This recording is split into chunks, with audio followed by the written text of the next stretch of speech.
Shqipëria rënditet e 83-ta në botë për të ardhurat për frymë në dollar dhe 85-ta në të ardhurat për frymë sipas standardit të fuqisë blerëse për vitin 2025.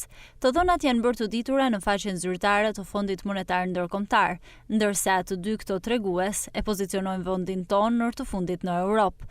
Treguesi i të ardhurave për frymë në raport me marrëdhëniet e ekonomisë në vitin 2025 ka arritur në $11.000 dhe në këto nivele Shqipëria ja ka kaluar Maqedonisë së Veriut me 10.400 dhe Bosnjë-Hercegovinës me $9.500, ndërsa disa vite më parë rënditej pas tyre. Në rajon kryesimin e ka marrë Serbia me $15.300 për frymë, duke ja kaluar Malit të Zi me $14.900.